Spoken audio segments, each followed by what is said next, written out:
umukristo zahora ndiwe mu bintu byose ngeze kugupfa. Ndi umukristo mpora mbihamya naho igihugu cyose cyanseka.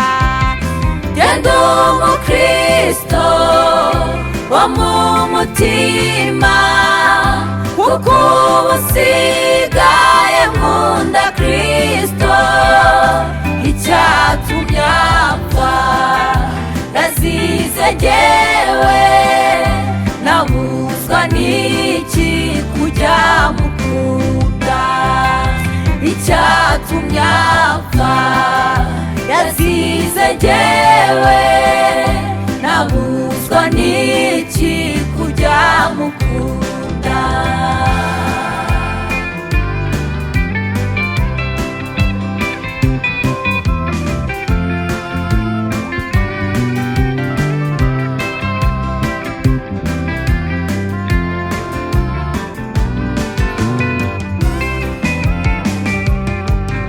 Ndi umukristo umvugo buntu, narakijijwe nkurwa mu byaha.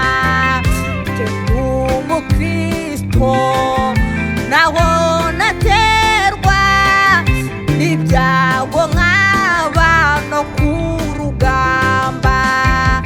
Ndi umukristo umutabazi mu ntambara ndasana n'ibyaha.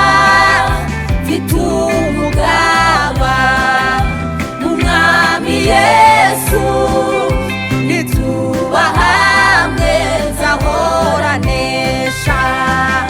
Mfite umugaba n'umwami Yesu, nituba hamwe nzahora nesha.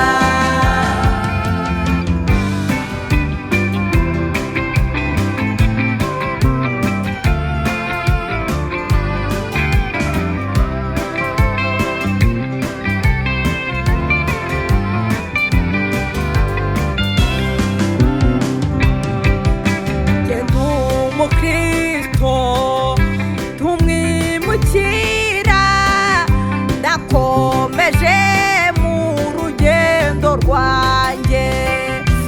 Ibyino mu isi ndabihinyuye, sigaye nifuza ibyo mu ijuru. Ndi umukristo gakondo yacu iri mu ijuru ku Mana yacu. Na nzaribayo na n'imiruho, abaho bose baguwe neza.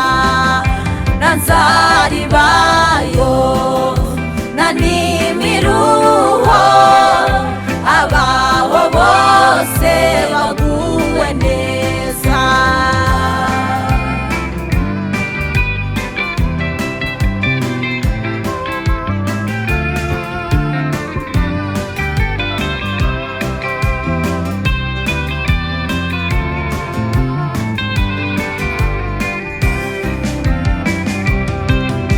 Ndi umukristo icyo ni ikintu gihumuriza umutima wanjye, kinyibagiza ibyago byose.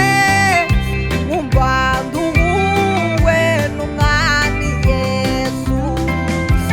Ndi umukristo uko ndi kose, maze n'intumirwa ngiye gupfa. Nzagira ibyishimo bitavugwa, nzabona ihirwe ngiye mu ijuru.